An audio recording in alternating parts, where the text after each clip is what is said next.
Okay, नमस्ते छात्रों। नमस्ते सर। हाँ, आप सभी का मेरी इस क्लास में हार्दिक स्वागत है। छात्रों, हम आज हिंदी इस विषय में एक कविता पढ़ेंगे, एक कविता का अध्ययन करेंगे। उसके पहले मैं तुमको एक चित्र बताता हूँ। उस चित्र का आपको निरीक्षण करना है और निरीक्षण कर मैं जो प्रश्न पूछूंगा उसके जवाब देना है, उसका उत्तर देना है। तो चलो मैं एक चित्र दिखाता हूँ तुमको।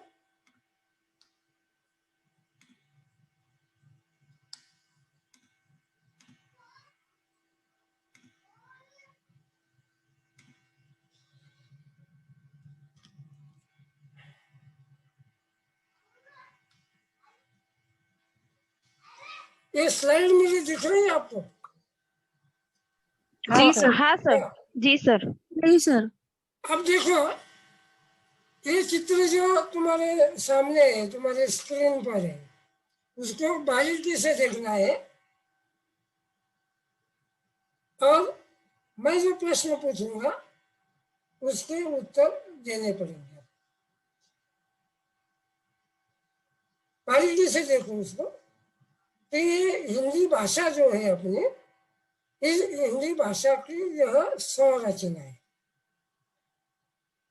अब देखो, एक मोर का चित्र मैंने उतारा है और वो मोर जो है, उस मोर का जो जो पंख होते हैं, जो नाचता है जब मोर, वो मोर के जो पंख होते हैं जो फैला कर नाचता है, तो उसमें मैंने ये जो बातें कही है, जो जो मैंने बताया है, उसको आपको ठीक तरह से देखना है।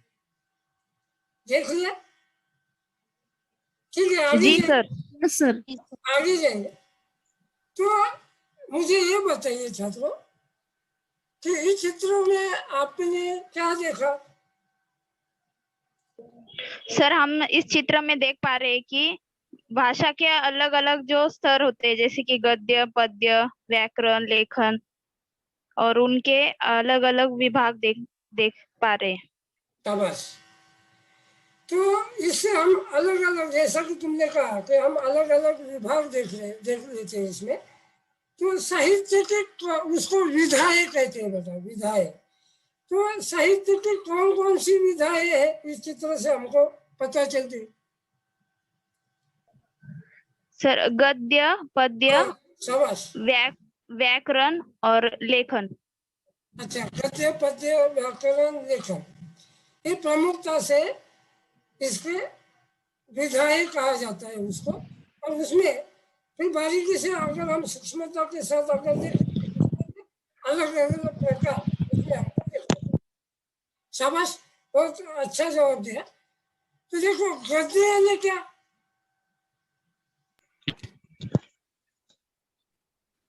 जिसमें कथा, कादम्बरी यानी नाटक, इस तरह के भाग आते हैं। जिसमें लयबद्ध रचना ना होकर एक विस्तृत वर्णन होता है, उसे हम गद्य, प्रमुखता से गद्य कहते हैं।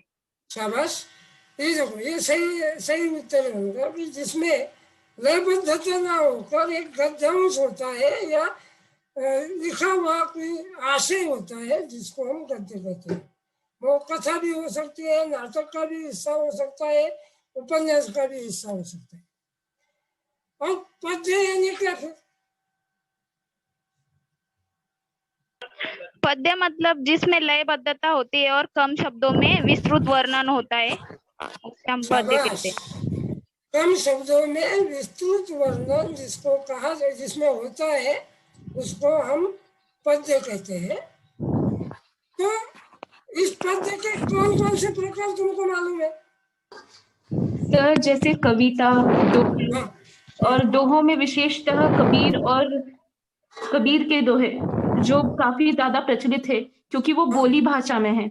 जो जनमानस की भाषा है उसमें वो दोहे लिखे गए हैं और बोले गए हैं, इसीलिए वो दोहे काफी अच्छा, उनकी काफी प्रशंसा हुई है। अच्छा, तो ये शिवानी जो कह रही है कि खास रूप से चौपाई होते हैं, दोहे होते हैं, भजन होते हैं, इस तरह के जो प्रकार है वो कविता में होते हैं। शाबाश शिवानी। अब देखो, कविता में जो दोहा प्रकार है, दोहा यानी क्या, कोई बता सकते हैं दोहे का अर्थ क्या होता है?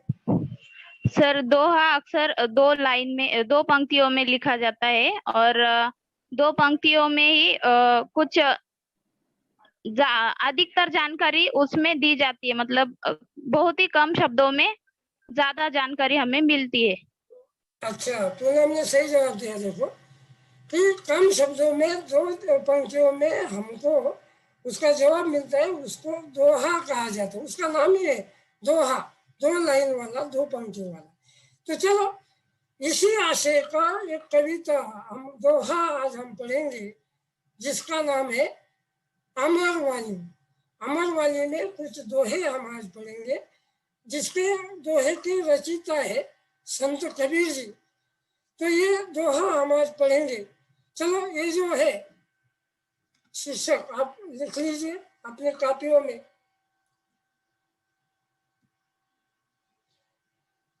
हमारा घरते गए पद्य, ऊपर घरते गए भक्ति काव्य, संत काव्य, और पार्थिव घरते गए अपना अनमोल वाणी। और इसके लेखक है, कवि है संत कबीर दास। लिख लिया सबने अपने कॉपियों में? जी हाँ सर, लिख लिया। चलो, तो फिर हम आगे जाएंगे कि ये जो संत कबीर दास है, यह संत कवियों में बहुत मायना रखते हैं, महत्वपूर्ण कवि माने जाते हैं। जैसा कि पूनम जायसवाल शिवानी ने कहा कि संत कबीर दास एक प्रमुखता से दोहा लिखने पर, दो पंक्तियों की कविता लिखने में ज्यादा महत्व रखते थे, और वो दो पंक्तियां अपने पूरे जीवन का सार उसमें बताते, अलग अलग सीख उसमें बताते थे। तो ऐसे संत कबीर दास जी लिखित अनमोल वाली दोहा, इस दोहे में हमारे देखेंगे। तो सबसे पहले उनका हम परिचय करवा लेते हैं, संत कबीर दास जी का परिचय। ये देखो, ये जो चित्र है, ये है संत कबीर दास जी द्वारा। अब उनका इतिहास बहुत है कि ये जुलाहे के बेटे थे। तो आगे वो हमको आज बाकी दूसरी तासिका में इसका हम अध्ययन करेंगे। संत कबीर दास जी का हम संक्षिप्त में परिचय करवा लेंगे। देखो, अब ये आप में से बताइए कि संत कबीर दास जी का जन्म और मृत्यु कब हुआ है? सर जन्म लगभग 1398 उत्तर प्रदेश में और मृत्यु लगभग 1518 उत्तर प्रदेश में। अच्छा, तो ये लगभग क्यों लिखा होगा? लगभग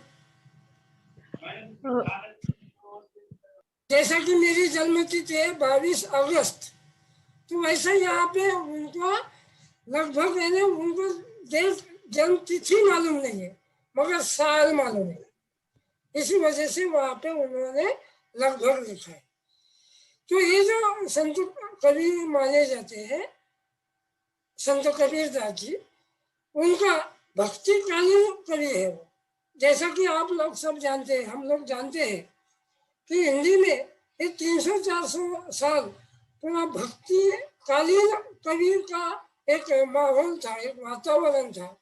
और वह भक्तिकालीन कवियों में से संत कबीर एक प्रमुख कवि माने जाते हैं। और इस संत कबीर दास ने ज्यादातर मानवता, ममता के कल्याण, मानवता एवं समता के प्रबल यह समर्थक थे। अब आगे देखेंगे हम, तो उनके दोहों में उन्होंने ज्यादातर मानवता और समता का प्रस्तापित जो किस तरह से करना चाहिए, इस पर जोर दिया था। इसी वजह से उनको मानवता एवं समता के प्रबल समर्थक कहा जाता है। उनकी प्रमुख कृतियां कौन बताएगा मुझे? कौन कौन सी रचनाएं उनकी है?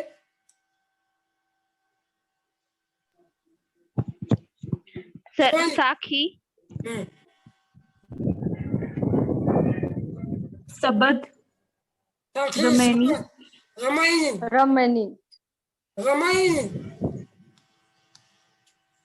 चित्रा, क्या बोला आपने? रमायणी।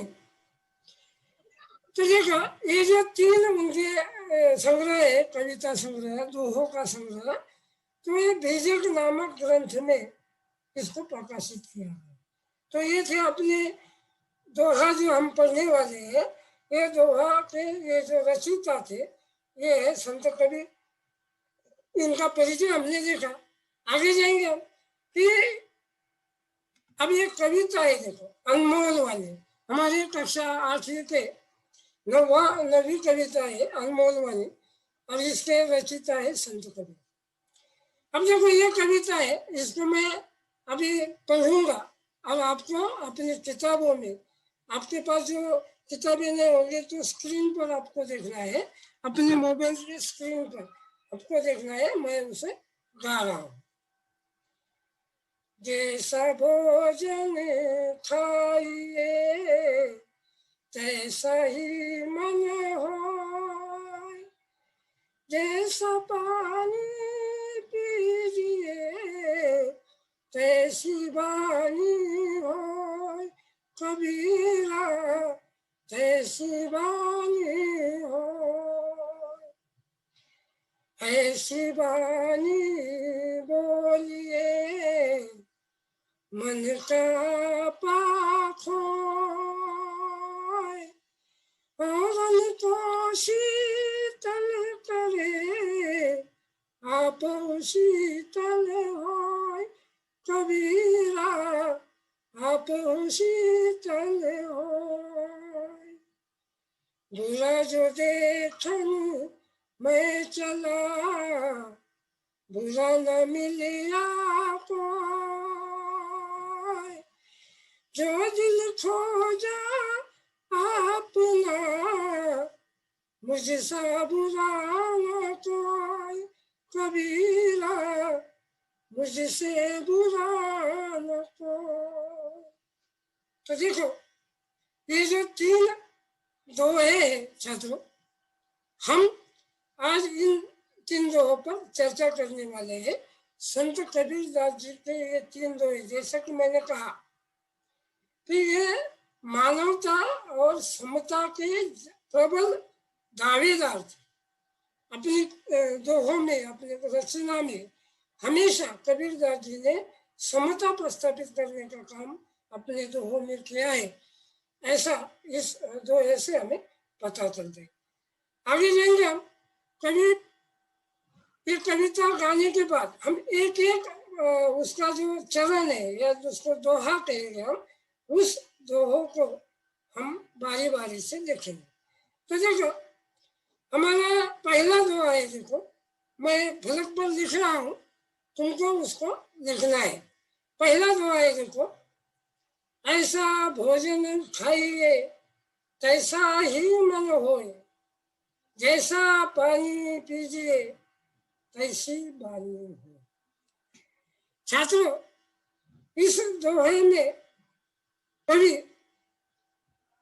किस तरह का भोजन खाने के लिए कहते हैं?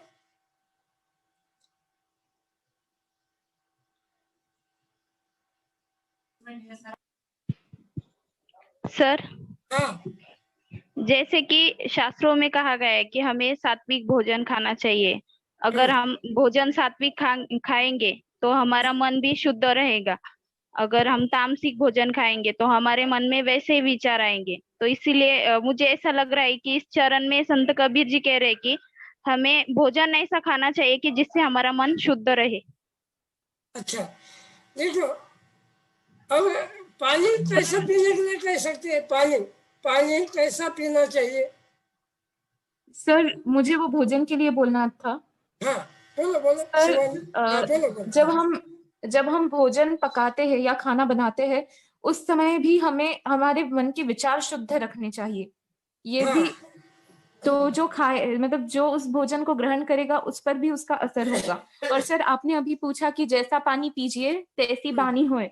पानी जैसे पानी निर्मल होना चाहिए। अच्छा देखो शुद्ध पानी होना चाहिए, जैसा कि इसने कहा, पूनम ने कि अपना भोजन करते समय अपने विचार भी शुद्ध होने चाहिए। तो ये जो कबीरदास जी ने इस दोहे में ऐसा कहा है कि हम जैसा अन्न सेवन करते हैं उस अन्न का प्रभाव हमारे मन पर, मस्तिष्क पर होता है। इसलिए हमें अपने भोजन में हमेशा सात्विक आहार, जिसको हम देखो, हम डॉक्टर के पास आकर के तो डॉक्टर कहते हैं कि भाई अच्छा खाना चाहिए, अच्छा भोजन करना चाहिए ताकि उसमें जीवन सत्व हो, अलग अलग कार्बोहाइड्रेट्स की मात्रा हो। यानी उनका कहना यही है कि अच्छा भोजन, सात्विक भोजन करना चाहिए ताकि अपने मस्तिष्क पर उसका असर, प्रभाव अच्छी तरह से आना चाहिए।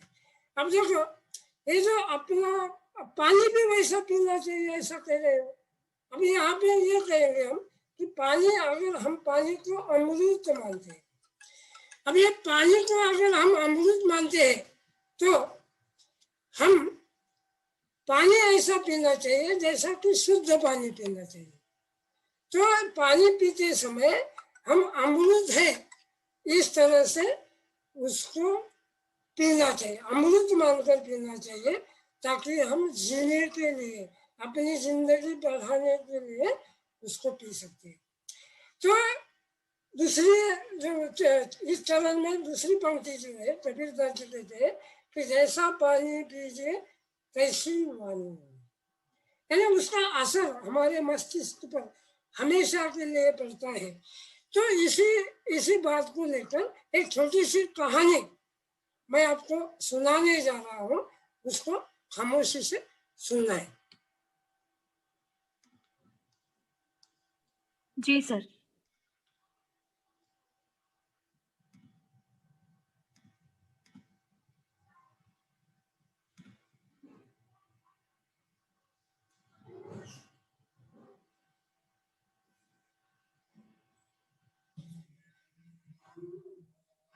पहला चरण है, देखो उसको।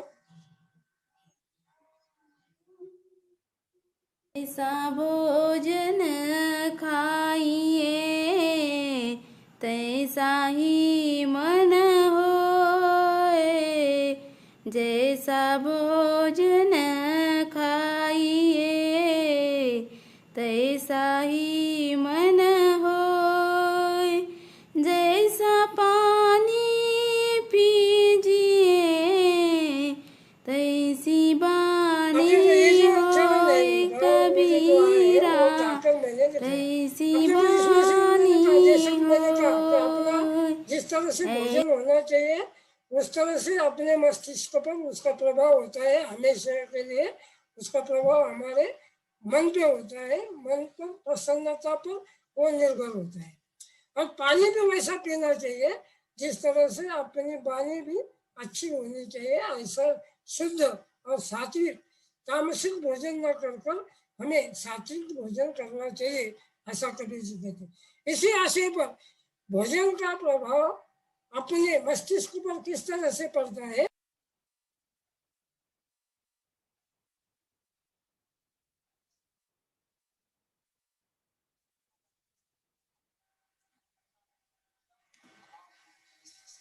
सर इस चलचित्र का आवाज नहीं आ रहा है। हाँ मैं बताता हूँ उसको।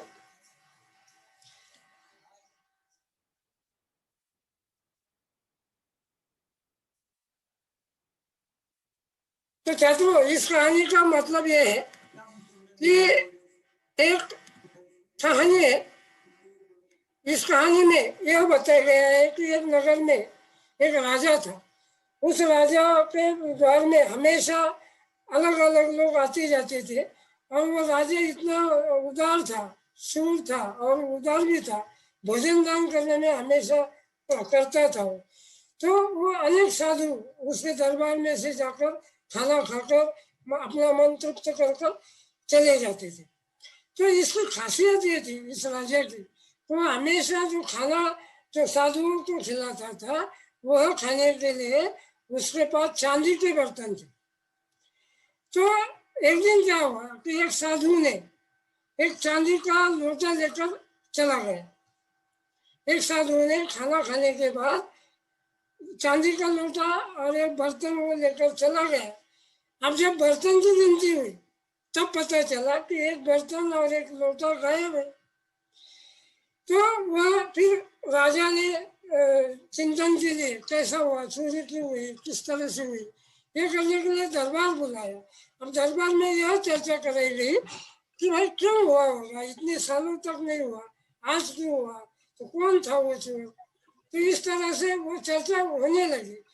तब राजा को ये पता चला कि वो भोजन जो खिलाया था जिस दिन लोटे का और बर्तन चोरी हुआ था, तो वह भोजन खिलाते समय वो जो भोजन जहाँ से वो अनाज था, वह अनाज चोरों के द्वारा जब्त किया था। तो कुछ चोर उस नगरी में चोरी कर जा रहे थे, तो उनको चोरी पकड़ी गई। तो वहाँ पे चावल के बोरे थे, कुछ अनाज था, कुछ सब्जियाँ थी, तो वह चोरी कर चले जा रहे थे। तब वो जब्त कर लिया था, और वो जब्त किया हुआ माल जो है, अनाज जो है, उसके द्वारा वो उस दिन पकाया गया था। तो उस खाने का प्रभाव उस साधु के दिमाग पर ऐसा आया कि उस दिन उसने चोरी की और वो बर्तन और लोटा लेकर चला गया। अब इसका असर 3 दिन तक रहा, 3 दिन। तीसरे दिन के बाद वह साधु खुद वो बर्तन और लोटा लेकर चला आया, दरबार में उसको वापस कर दिया। इसका मतलब यह हुआ छात्रों कि जिस तरह से कबीर कहते हैं कि जैसा भोजन कीजिए खाइए तैसा ही मन होए, जैसा पानी पीजिए वैसी वाणी हुई, है ना। हमारे मस्तिष्क पर वो उस साधु के मस्तिष्क पर वो चोरी का अनाज जो था, मतलब उसने सोचा कि भाई ये उसका असर इस तरह से रहता है कि हम जैसा अन्न खाते हैं उसका हमारे मस्तिष्क पर ज्यादा देर तक असर रहता है, इस दोहे में कहा गया है। तो देखो मेरे छात्रों, अगला दोहा हम लिखेंगे। अगला दोहा है, देखो, ऐसी वाणी बोलिए मन का आपा खोए, औरन को शीतल करे आप हूँ शीतल हो। तो हमें संत कबीर जी इस दोहे में कहते हैं कि हमें इस तरह से बोलना चाहिए ताकि अगला आदमी दुखी न हो। ऐसा हमें बात करनी चाहिए कि हमें अगला जिससे हम बात कर रहे हैं उसका मन दुखी न हो। तो किस तरह की बातें बोलनी चाहिए हमें कि मन का आपा खोए। आपा खोना है ना, क्या ज्यादा गुस्सा होना, मन का संयम टूटना। हाँ, नहीं, ऐसा मतलब आपा खोना है मन शांत होना, क्या मन का संयम न टूटना, ऐसा वाणी कहीं बोलने के लिए कहते हैं कबीर जी कि मन का आपा शांत हो जाए, न टूटे, मन का संयम न टूटे। और ऐसा बोलना चाहिए हमें कि दूसरों को अच्छा लगे, औरों को शीतल करे आप शीतल हो। मतलब अगर हम जिस तरह से बात करेंगे उस तरह से सामने वाला भी आदमी हमसे उसी ढंग से बात करेगा। हम जिस तरह से बात करेंगे उसी तरह से हमें अगला आदमी जवाब देगा। तो हमें ऐसी वाणी बोलनी चाहिए कि मन का आपा हमेशा शांत रहना चाहिए, संयम नहीं रखना चाहिए, और हमारी वाणी ऐसी होनी चाहिए कि हम खुद अच्छा बोले ताकि हम दूसरे से भी अच्छे की अपेक्षा कर सकें।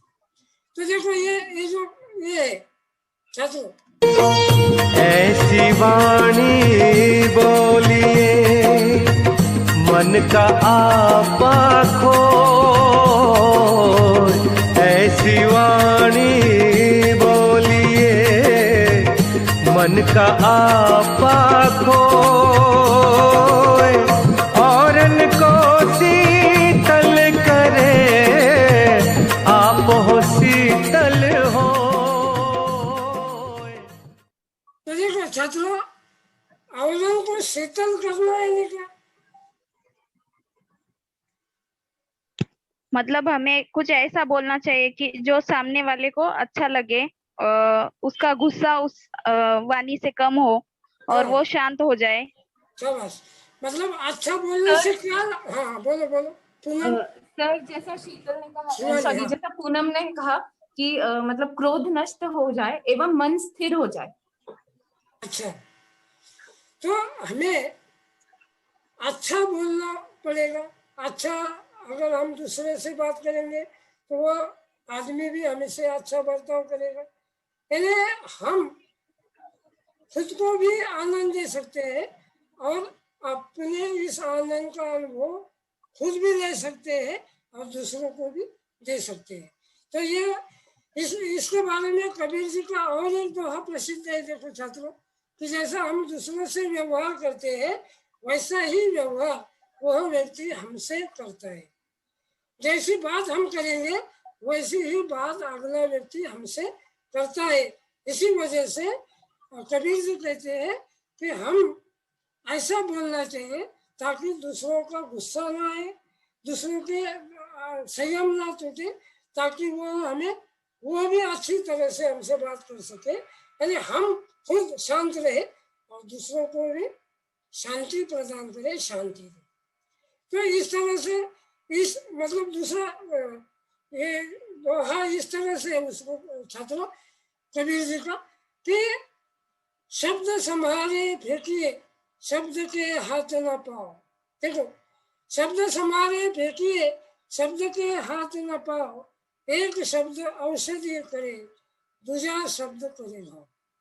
तो कबीर जी का ये भी दोहा इसी से संबंधित है कि हम बोलते समय अच्छा बोलना चाहिए ताकि जो आदमी हमसे सुन रहा है, हमारी बात सुन रहा है, उसको गुस्सा ना आए, वह अपना आपा न खो दे। इस वजह से हमको वह बात अच्छी तरह से करनी चाहिए ताकि हम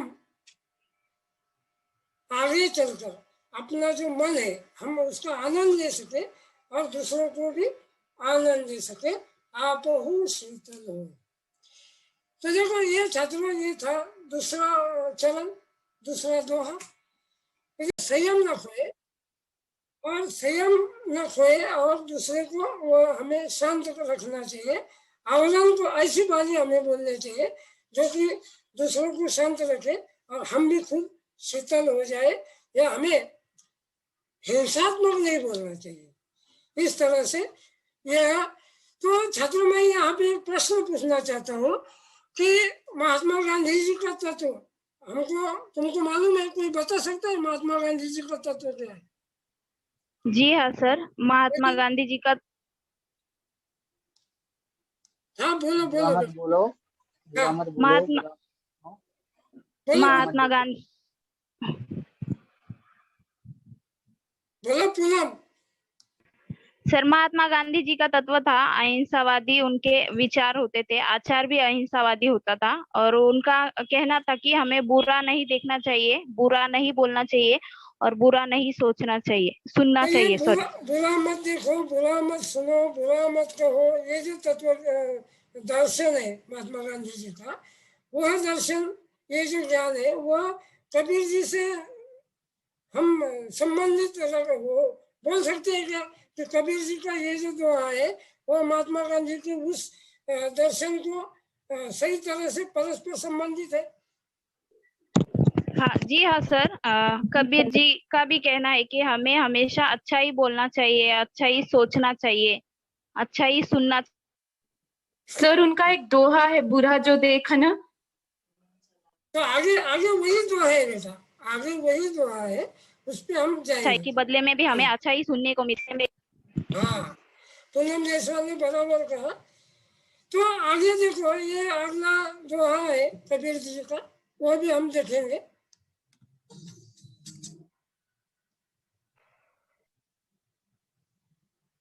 ये तीसरा दोहा है, देखो, बुरा जो देखन मैं चला बुरा न मिले कोई, जो दिल खोजा अपना मुझसे बुरा न कोई। अब ये जो दोहा है उसको हम गाके देखेंगे। बुरा जो देखन मैं चला बुरा बुरा न मिलिया को, जो दिल खो जा अपना, मुझसे बुरा न कोई कबीरा, मुझसे बुरा न को। तो छात्रों, तुमने सुना कि इसमें क्या कह रहे हैं कि दूसरों की बुराई देखना यानी क्या?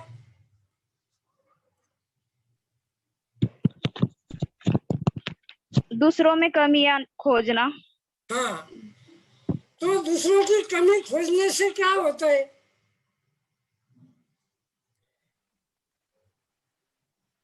पूनम जायसवाल के अलावा दूसरा कोई नहीं है हिंदी का? कांचन तुंडे है?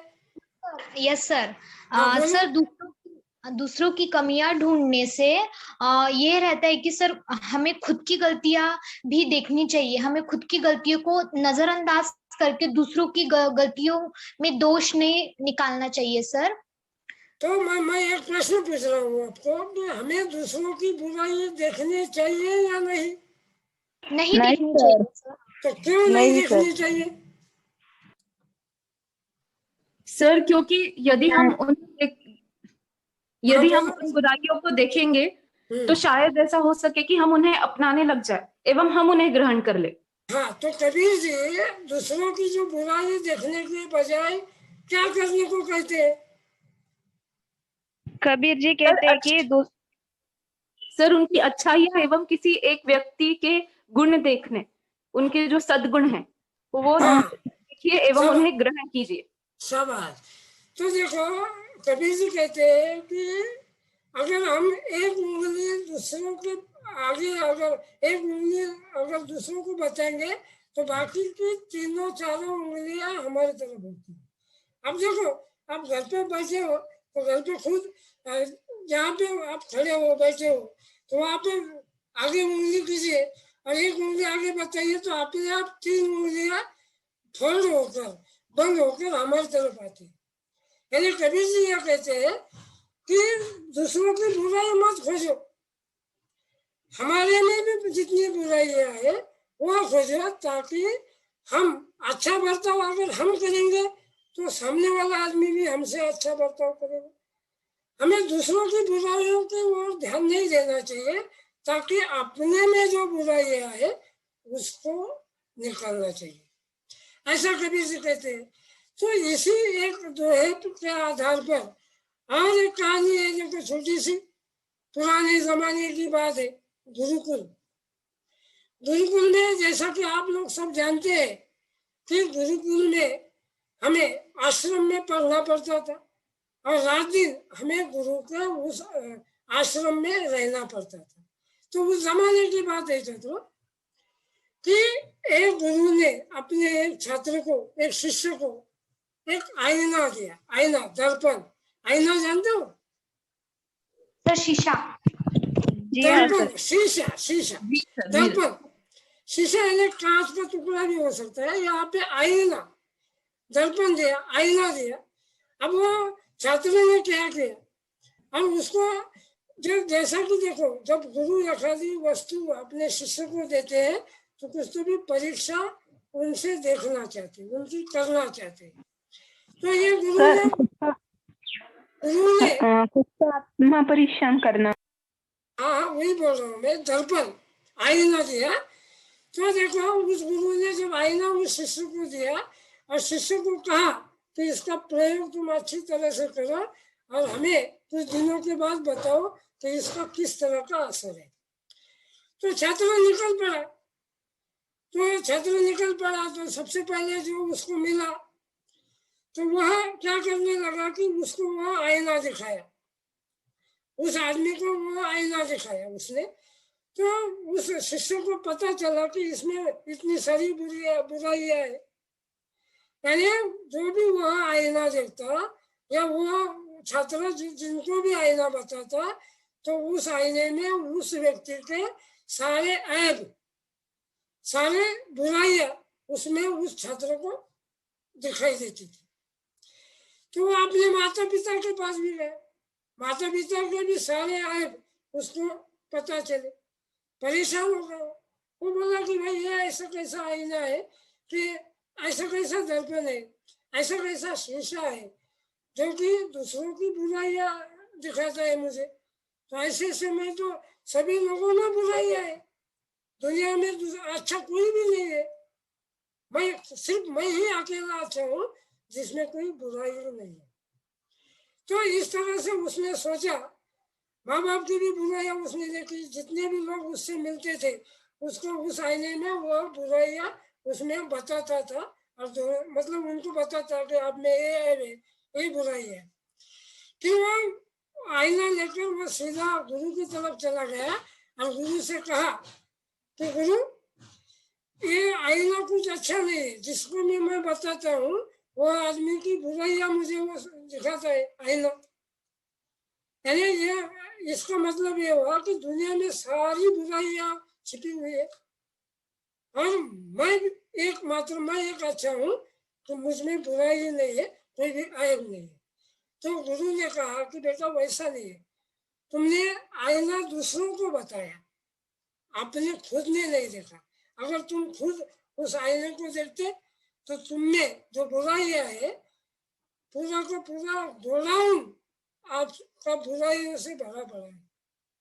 तो आप खुद को खुद को आईना दिखाओ, खुद की बुराइयां खोजो और दूसरों की बुराइयां मत निकालो। तो इस तरह से उसको उपदेश हुआ, वो आईना वापिस किया उसने गुरु को और सीख लिया कि, और गुरु से माफी मांगी कि गुरुजी मुझसे गलती हुई, सारे ऐब, सारी गलतियां, सारी त्रुटियां, सारे दोष मुझ में है और मैं दूसरों की बुराइयां खोजते रहा और उसका मैंने सही ढंग से प्रयोग नहीं किया।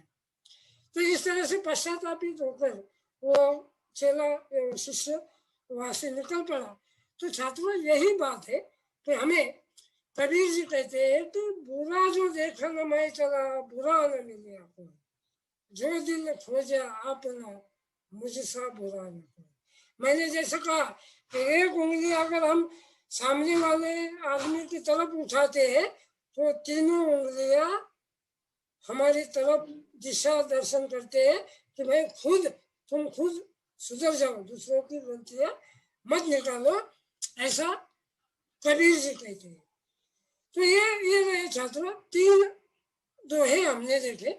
उन 3 दोहों का हम एक फिर से उसका गायन करेंगे।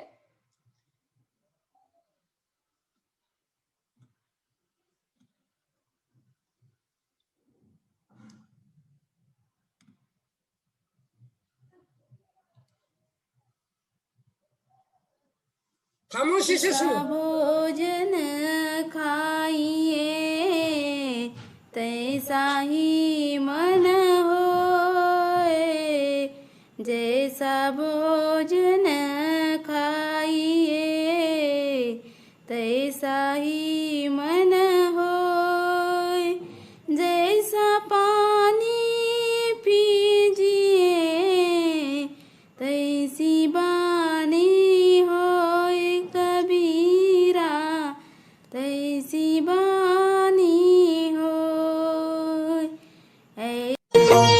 ऐसी वाणी बोलिए मन का आपा खोए, ऐसी वाणी बोलिए मन का आपा खोए, औरन को शीतल करे आप हो शीतल हो।